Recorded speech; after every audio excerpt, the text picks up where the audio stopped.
प्यारे बच्चों, अस्सलामु अलैकुम वरहमतुल्लाहि वबरकातुह। क्या हाल है आप लोगों का? सब बढ़िया। हम लोग डिस्कस कर रहे थे अपना मूल कॉन्सेप्ट में स्टोइशियोमेट्री का सीरीज़ है ना। स्टोइशियोमेट्री में अभी तक हम लोगों ने क्या क्या पढ़ लिया बेटा? अभी तक हम लोगों ने पढ़ा है सिंपल स्टोइशियोमेट्री, बैलेंसिंग वाला, है ना। जैसे निकालते थे शॉर्टकट में, याद होगा आपको क्या? जिसका निकालते थे उसके लिए क्या फॉर्मूला लिखते थे देसी अंदाज में?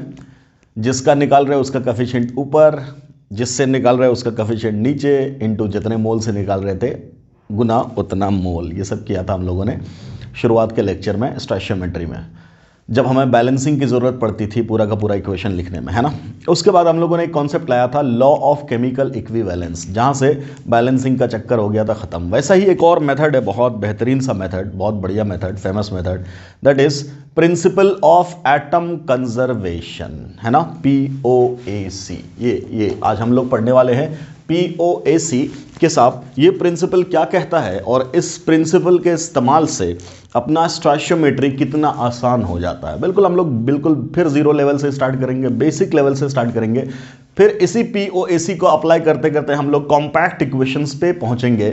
ठीक है, ढेर सारे क्वेश्चंस भी इसमें करेंगे हम लोग। प्रिंसिपल तो एक लाइन का है ना, लेकिन उसके एप्लीकेशन में बहुत सारे क्वेश्चंस हम लोग देखेंगे। तो कम से कम 2 लेक्चर तो इस पे लेंगे ही, या मूड बना तो 3 लेक्चर भी ले सकते हैं, डिपेंड करेगा कितने सारे क्वेश्चंस हम लोग हैंडल करते हैं, है ना। अगर आप JEE एस्पिरेंट हो तो JEE एस्पिरेंट के लिए ये किताब फिजिकल केमिस्ट्री में होना ज़रूरी है। इसको बोलते हैं RC मुखर्जी, है ना। बहुत अच्छी किताब है, बहुत हैंडी किताब है। बहुत जैसे HC वर्मा का क्रेज़ होता था वैसे ही इस किताब का भी पहले क्रेज़ होता था। बहुत ही अच्छी किताब है, आपके लिए बहुत हेल्पफुल रहेगी, है ना। मैं इसी को इस्तेमाल करूँगा। और अगर आप नीट एस्पिरेंट है तब तो आपके लिए NCERT काफ़ी है और ये लेक्चर ही काफ़ी है। इसके जितने सारे क्वेश्चन है that will be more than enough for you, है ना। अलग से अगर आप फिजिकल केमिस्ट्री में कोई किताब लगाना चाहते हैं तो आप एक किताब है N अवस्थी, श्री बालाजी पब्लिकेशन की। N अवस्थी साहब वाइब्रेंट कोचिंग के डायरेक्टर में से हैं, तो आप उसको इस्तेमाल कर सकते हैं। वो किताब भी हैंडी साबित होगी। बट अगर आप IIT के लिए हैं तो मैं मशवरा ये दूंगा कि सबसे पहले आप RC मुखर्जी लगाइएगा, है ना। उसके अलावा चाहे तो आप N अवस्थी इस्तेमाल कर सकते हैं, सिंगेज की किताबें इस्तेमाल कर सकते हैं, बट RC मुखर्जी होना चाहिए if you are JEE aspirant. खैर कोई बात नहीं। तो हम क्या करें कि सबसे पहले हम लोग क्या पढ़ने वाले हैं यहाँ पे? POAC, principal of atomic conservation. तो ये प्रिंसिपल कहता क्या है? तो सबसे पहले हम लोग जब भी कोई बात करते हैं तो उसका स्टेटमेंट लिखते हैं, है ना। ये अपना तरीका पढ़ने का। तो लिखो, सबसे पहले इसका स्टेटमेंट लिखो। प्रिंसिपल ऑफ, पूरा फुल फॉर्म लिखिएगा, principle of atom conservation. Atom conservation, एक चीज हम लोगों ने पढ़ा था क्या? कंजर्वेशन ऑफ मास, लॉ जब हम लोग पढ़ रहे थे ना, लॉ ऑफ केमिकल कॉम्बिनेशंस में, तो वहां क्या पढ़ा था हम लोगों ने? Law of conservation of mass, जो लेवॉइजर ने दिया था, है ना। उसी तरीके से ये एक प्रिंसिपल है। तो वहां क्या पढ़ा था हम लोगों ने कि किसी भी केमिकल रिएक्शन के दौरान टोटल मास सिस्टम का क्या रहता है? कंजर्व। मतलब जितना मास रिएक्टेंट में उतना ही मास प्रोडक्ट में। तो मुझे एक बात बताओ सिंपल सी, ये मास कहां से आया? तो बोलेंगे सर एटम का ही तो मास था, एटम का ही तो मास था। क्लियर? तो मास कंजर्व हुआ, इसका मतलब क्या? एटम भी तो कंजर्व है।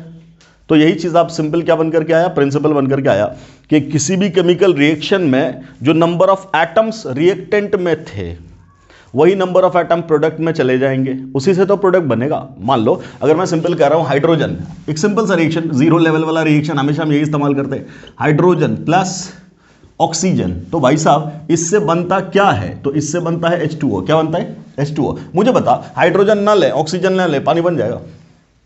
अरे इस रिएक्शन की बात कर रहा हूं मैं, मुझे ये ज्ञान मत दे देना कि सर एसिड बेस का रिएक्शन करेंगे तो वहां भी पानी बनता है। नो डाउट पानी बनाने के अलग अलग तरीके हैं। मैं कह रहा हूं कि एक रिएक्शन हम लोग कर रहे हैं और पानी बना दिया, तो जब ये रिएक्टेंट ही नहीं होगा तो प्रोडक्ट आएगा। क्लियर है? तो किसी भी रिएक्शन में रिएक्टेंट लेंगे तभी तो प्रोडक्ट बनेगा। क्लियर? तो इनफैक्ट क्या हो रहा है, पानी जो बना है वो हाइड्रोजन और ऑक्सीजन से ही तो बना है। इसका मतलब ये हाइड्रोजन का सारा एटम यहां गया और ऑक्सीजन का भी सारा एटम गया। क्लियर? तो जब यहां से उठ के ये सब यहां चला गया तब तुम क्या बोलते थे? ये तो बोलते थे कि जितना मास यहां था वो मास ट्रांसफॉर्म होकर के यहां पहुंच गया। तभी तो बोलते थे कि जितना मास रिएक्टेंट का होगा उतना ही मास प्रोडक्ट का होगा। तो सेम बात तो अभी कही जा रही है क्या, कि जितना हाइड्रोजन का एटम यहां था वही तो गया ना पानी में। इसका मतलब सारे हाइड्रोजन के एटम उठ के कहां चले गए? H2O में। सिमिलरली सारे ऑक्सीजन के एटम उठ के कहां चले गए? H2O में। ठीक, तो लिखो प्रिंसिपल का statement. This principle states that This principle states that during any chemical reaction,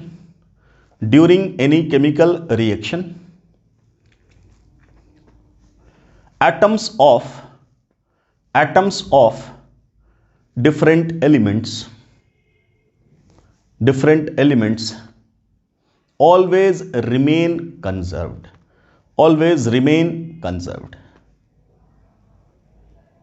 That is total number of atom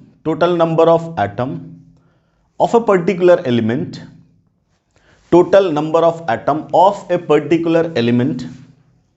in reactant side must be equal to total number of atoms of that element in the product side. Clear है? ये बोल रहा है क्या? Statement है किसका? Principal of atomic conservation का. ठीक, तो इसके अकॉर्डिंग हम लोग सिंपल भाषा में क्या बात करेंगे कि number of hydrogen atom in the reactant,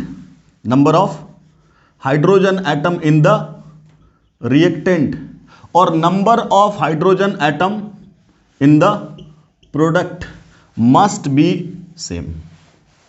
no doubt यहां हाइड्रोजन मॉलिक्यूल के फॉर्म में है और यहां हाइड्रोजन एटम वाटर मॉलिक्यूल के फॉर्म में है. शक्ल बदली है बट एटम थोड़ी ना बदला है. एटम तो हाइड्रोजन का ही है. यहां दोनों हाइड्रोजन एक दूसरे के साथ जुड़े थे, यहां हाइड्रोजन ऑक्सीजन एटम के साथ जुड़ा हुआ है, बट है तो हाइड्रोजन एटम. क्लियर? उसी तरीके से अगर हम ऑक्सीजन की बात करें तो ऑक्सीजन भी तो वहां गया है. ठीक, तो अगर सब वहां चले गए तो तुम क्या बोलोगे? Number of oxygen atom in the reactant must be equal to number of oxygen atom in the product. बोलेंगे नहीं बोलेंगे? क्लियर? और नंबर में और नंबर ऑफ मोल में एक रिलेशन है. क्या? Number is equal to given number, mole is equal to given number divided by Avogadro number. तो अगर हम नंबर की बात कर रहे हैं तो दोनों तरफ एवोगाड्रो से मल्टीप्लाई कर देंगे तो मोल ही तो बन जाएगा. क्लियर है? तो अगर हम नंबर की बात कर रहे हैं तो मोल भी बोल सकते हैं कि जितना मोल रिएक्टेंट साइड में था हाइड्रोजन का उतना ही मोल प्रोडक्ट साइड में हो जाएगा. क्लियर है? जितना मोल ऑक्सीजन का रिएक्टेंट साइड में था ऑक्सीजन का उतना ही मोल कहां हो जाएगा?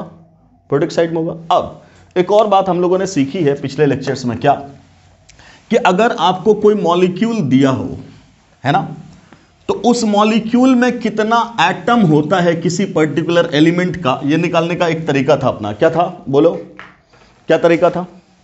मान लो अगर मैं बोलूं कि ये है अपना हाइड्रोजन मॉलिक्यूल, तो इसके कॉरेस्पॉन्डिंग अगर मैं आपसे पूछ रहा हूं what is the number of mole of hydrogen atom, तब तुम क्या बोलोगे? क्या बोलते थे? Number of molecules, number of mole of hydrogen molecule into index of hydrogen. याद है? Index of hydrogen. अब इस मॉलिक्यूल में हाइड्रोजन का इंडेक्स कितना है? 2. तो जितना मोल हाइड्रोजन मॉलिक्यूल का होगा, है कि नहीं, उसमें हम बस 2 मल्टीप्लाई कर देंगे, यही दे देगा number of mole of hydrogen. बोले यस सर नो? क्लियर? तो रिएक्टेंट साइड में number of mole of hydrogen atom कितना होगा? 2 into number of mole of H2. Clear?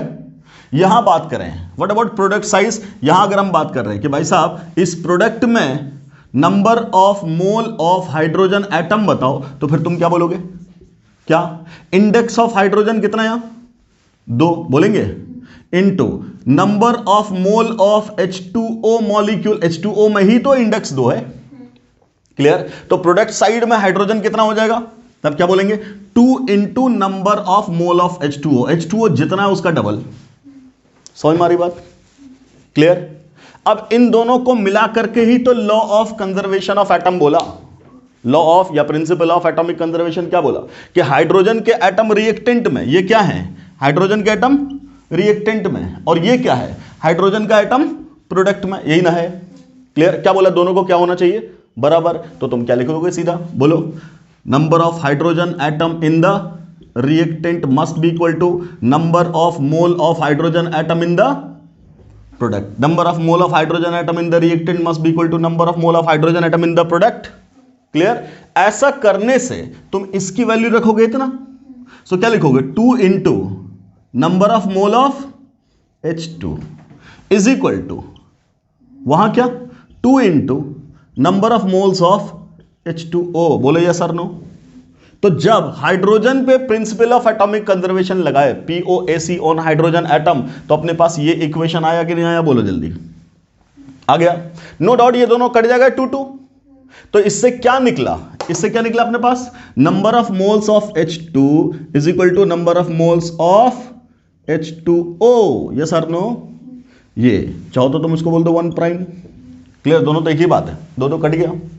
ठीक, तो प्रिंसिपल ऑफ एटॉमिक कंजर्वेशन लगा दिया हाइड्रोजन पे, तो इससे एक रिलेशन आ गया नहीं आ गया।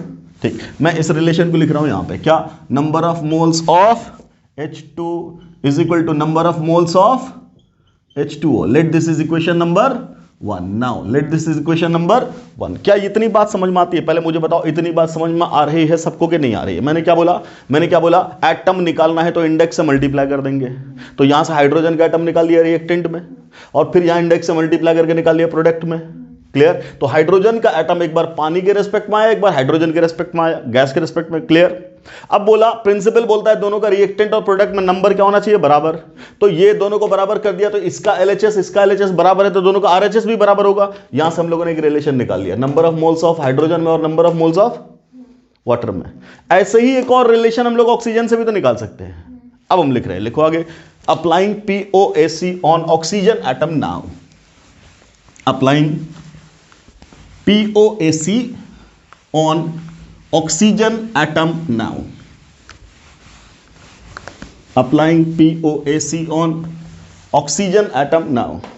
ठीक है सर, तो ऑक्सीजन पे अगर हम लोग POAC लगाएंगे तब इसकी बात तो नहीं करेंगे, इसकी बात तो नहीं करेंगे, इसकी बात करेंगे। ठीक है, यहां से बात कर लो।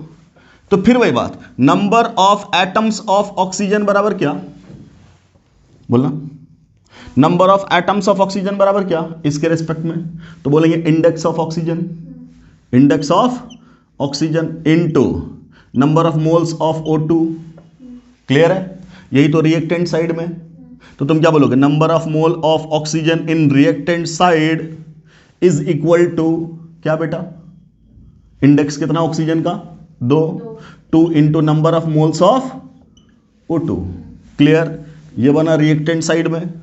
सिमिलरली यहां से बात करेंगे हम लोग ऑक्सीजन के रेस्पेक्ट में, तब क्या बात करेंगे, बोलो, number of moles of oxygen atom बराबर इंडेक्स ऑफ ऑक्सीजन अगेन, है ना, इनटू क्या, number of moles of H2O।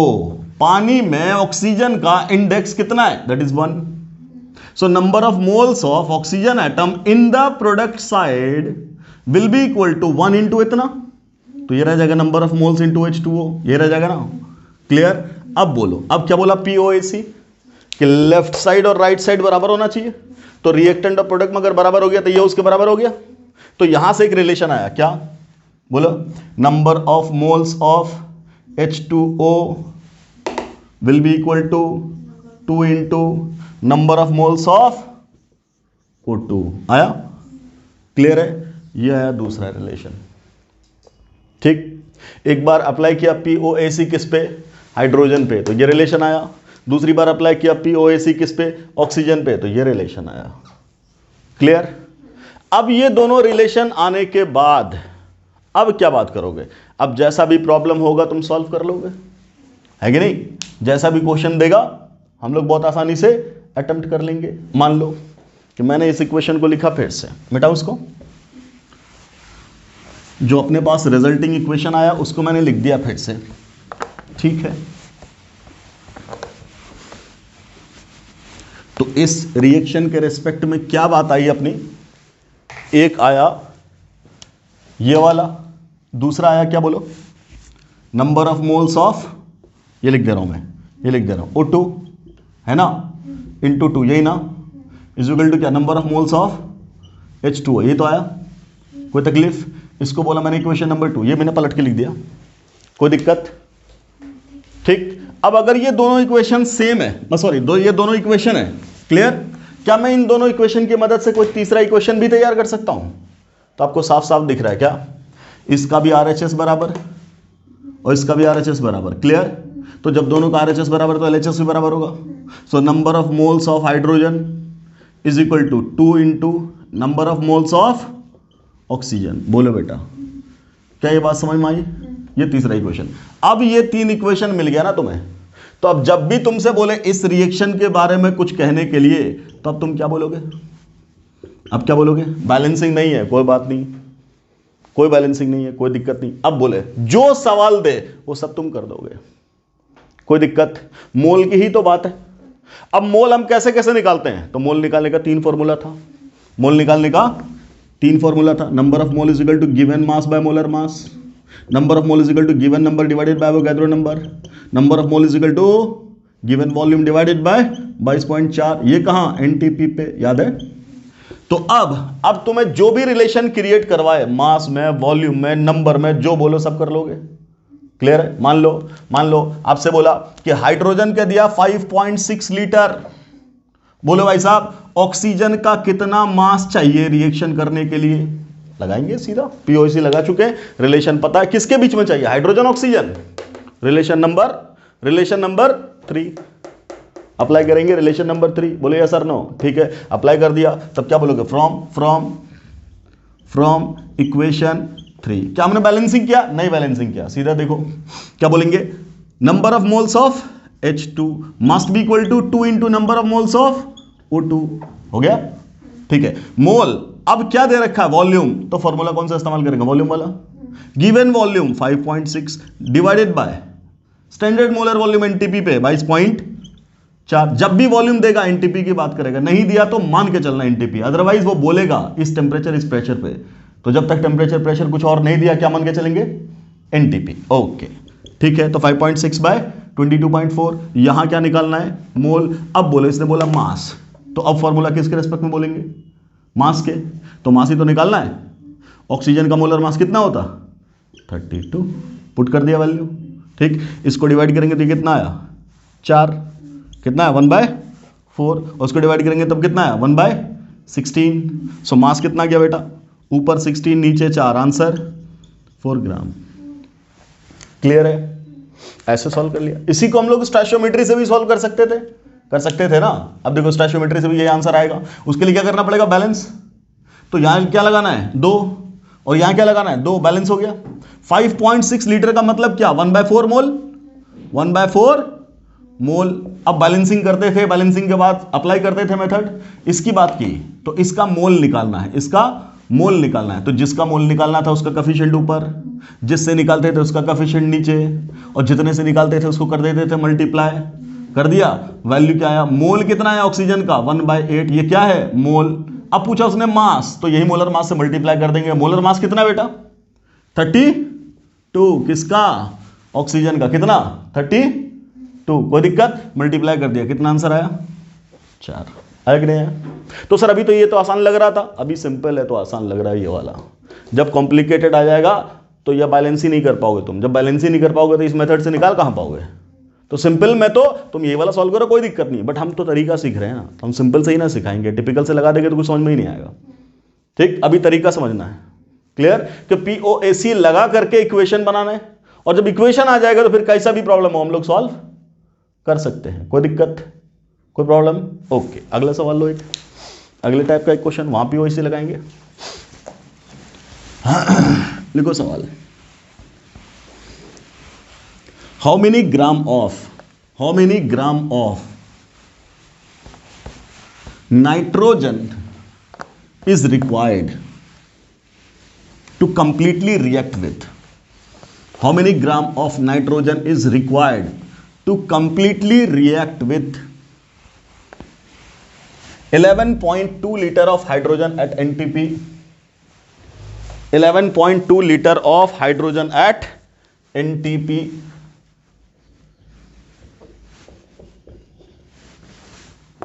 Also calculate the mass of ammonia formed. Also calculate the mass of ammonia formed. यह है सवाल। क्या पूछा है सवाल में? क्या बोला गया सवाल में? हाइड्रोजन का क्या क्या सवाल क्या था? How many gram of nitrogen? क्या बोला मैंने अभी? हाँ, इसका मास पूछा है, इसका वॉल्यूम दिया कितना? 11.2 2 लीटर है ना। तो 11.2 लीटर बोलते ही हम लोग क्या बोलेंगे, कितना मोल, बोलो बेटा जल्दी से, 0.5 मोल बोलेंगे ना। और पूछा इसका मास भी बता दो, ये पूछा ना, ये है सवाल।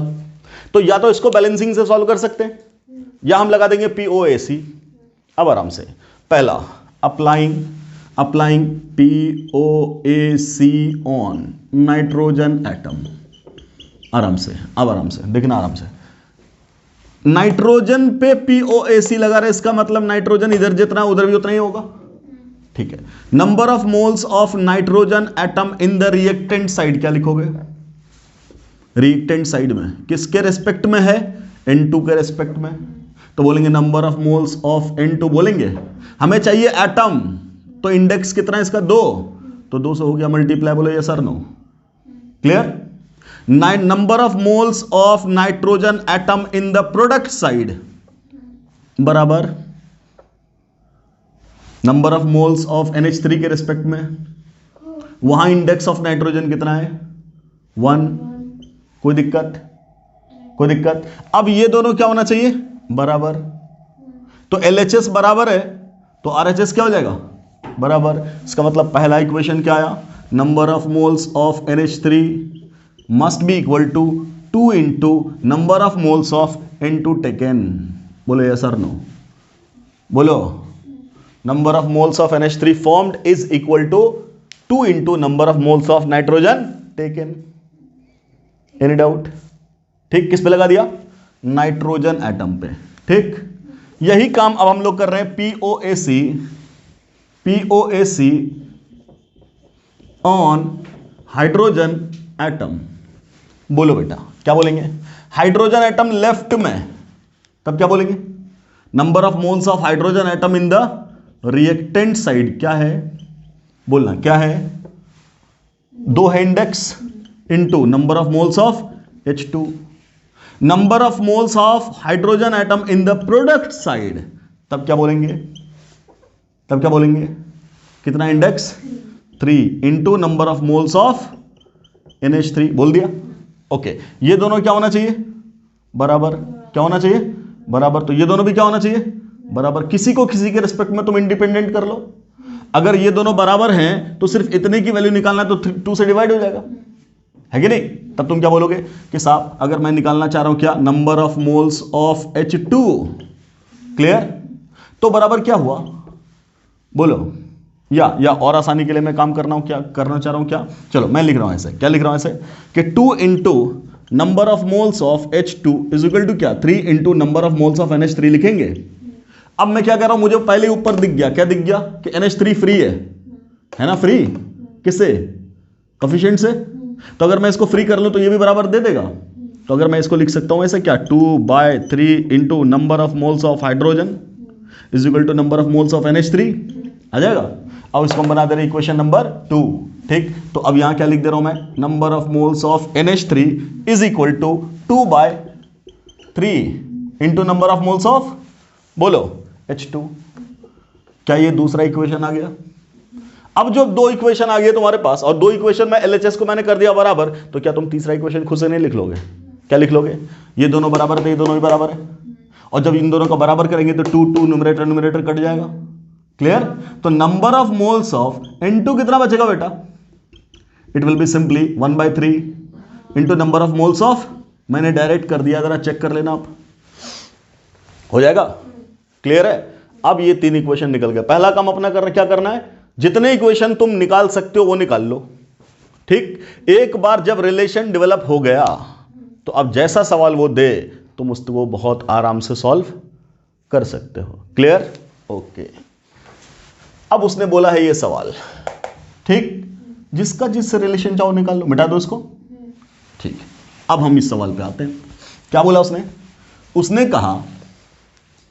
उसने कहा कि नाइट्रोजन का कितना ग्राम लेना पड़ेगा हाइड्रोजन के रेस्पेक्ट में, यही ना, मींस पहला रिलेशन नाइट्रोजन और हाइड्रोजन में कौन सा इक्वेशन इस्तेमाल कर दें, इक्वेशन नंबर 3, ठीक, ठीक है। तो क्या बोलेंगे, यहां नंबर ऑफ मोल्स ऑफ क्या है, N2 is equal to 1/3 number of moles of H2, यही ना, यहां पुट कर देंगे। मास पूछा है तो मास वाला फॉर्मूला लगाओगे, मास बाय मोलर मास कितना नाइट्रोजन का 28 इज इक्वल टू 1/3 फॉर्मूले का, उस फॉर्मूले का इनटू वॉल्यूम दे रखा है क्या, और वॉल्यूम से हम लोग निकाल चुके हैं इनफैक्ट इनडायरेक्टली, कितना मोल 0.5 मोल, तो सीधा पुट कर दो 0.5 मोल हो गया।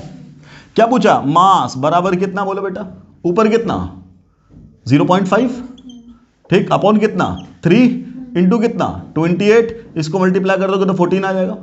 So it is 14/3 gram answer है कि नहीं।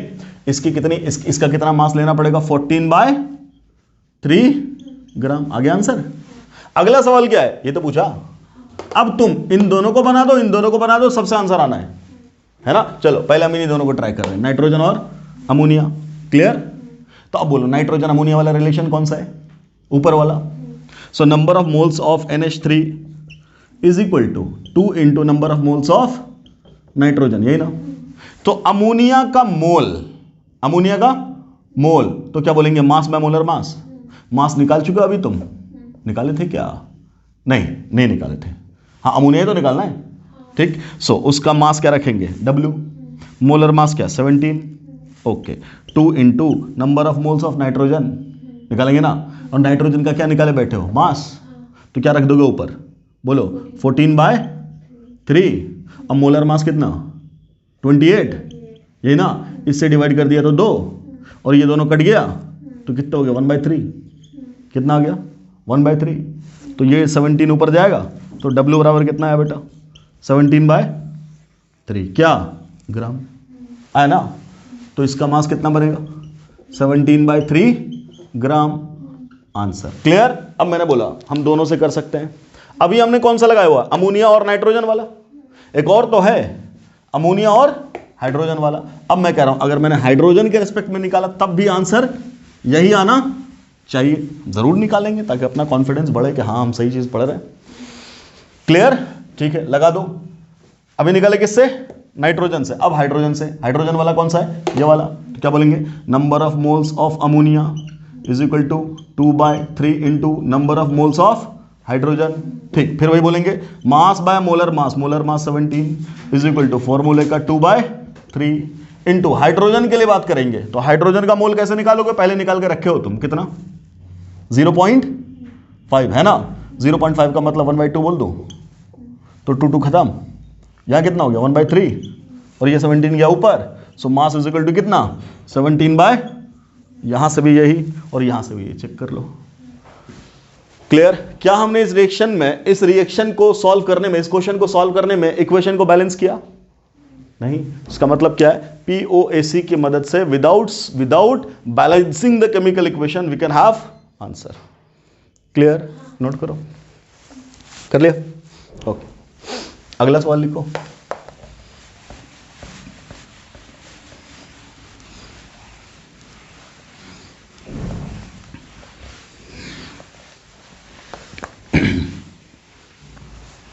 नेक्स्ट क्वेश्चन,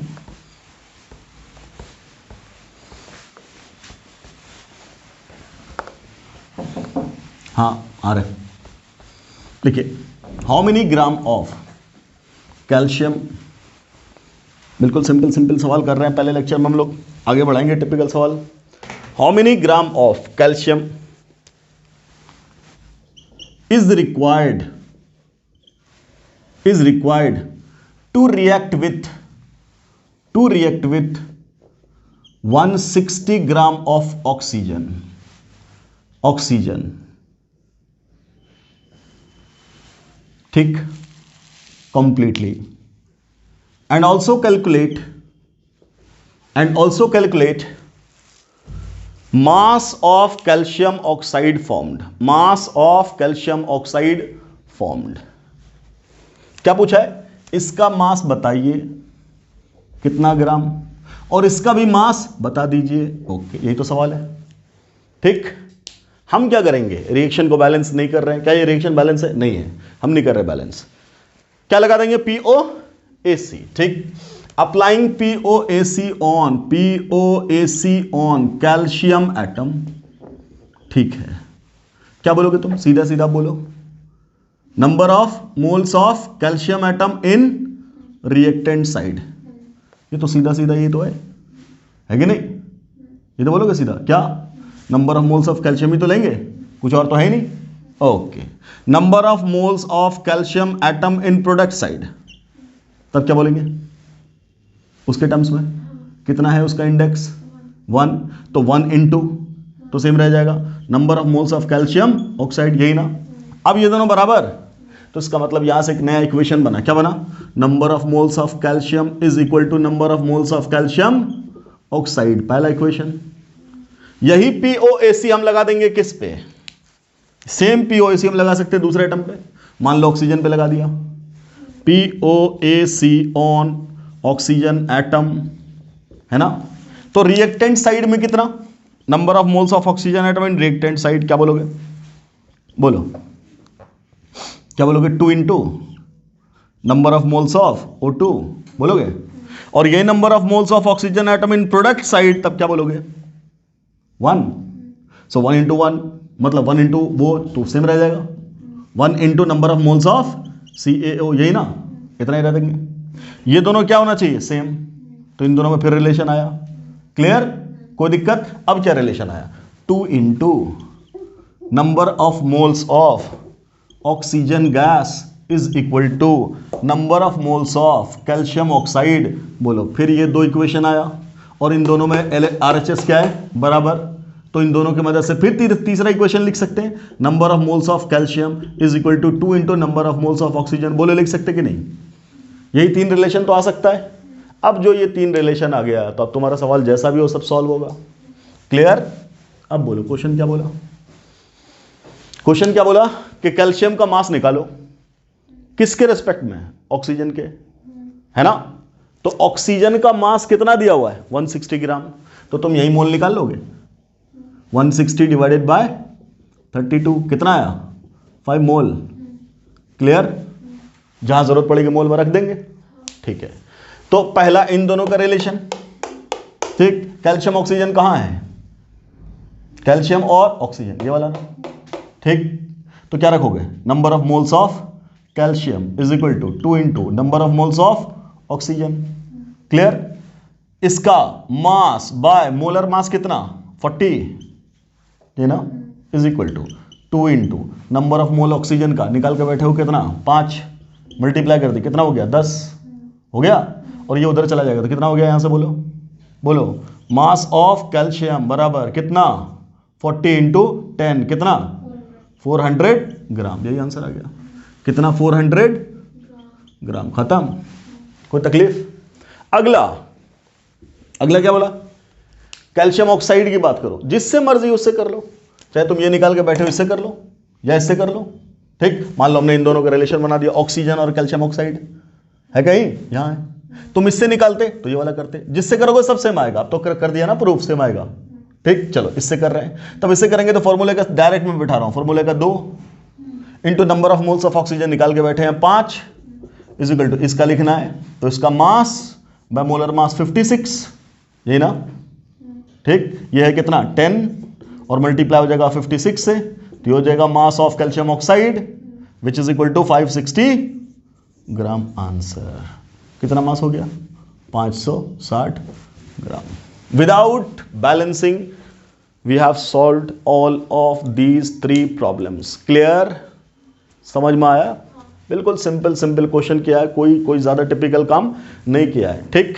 बट हमें कॉन्सेप्ट इन तीनों क्वेश्चन ने समझा दिया कि जब भी हमें काम करना है तो क्या करना है, हर एटम पे POAC लगाएंगे, उसके रेस्पेक्ट में LHS RHS बराबर करेंगे, जितने इक्वेशंस आ रहे हैं उन सारे इक्वेशन को मिला करके नया इक्वेशन डेवलप करने की कोशिश करेंगे। क्यों कर रहे हैं, बिकॉज एक बार रफ काम हो गया ना तो फिर जो सवाल जिससे रिलेट करेगा हम उसके सामने क्या करेंगे, उस इक्वेशन को इस्तेमाल करेंगे, काम कर देंगे, क्लियर है, ठीक। चलिए, सो आज के लेक्चर में इतना ही, बेसिक शुरुआत की हमने, बिल्कुल इसको एक दो बार पढ़िएगा, नई चीज़ है आपके लिए, है ना, लेकिन है सारी बातें वही, थोड़ा नए अंदाज में पेश किया गया है, ठीक। तो एक बार इसको पढ़िएगा, फिर हम लोग इसका लेवल बढ़ाते जाएंगे, फिर आएंगे टफ प्रॉब्लम्स की तरफ भी, तो टफ प्रॉब्लम भी आपको आसान लगेगा, क्यों, क्योंकि उस स्टाइल में आप ढल चुके होंगे, ठीक है। चलिए, तो आज इतना ही, अगले लेक्चर में इसी के ऊपर कुछ और क्वेश्चंस होंगे, ठीक। चलिए, thanks for watching the video, अस्सलाम वालेकुम।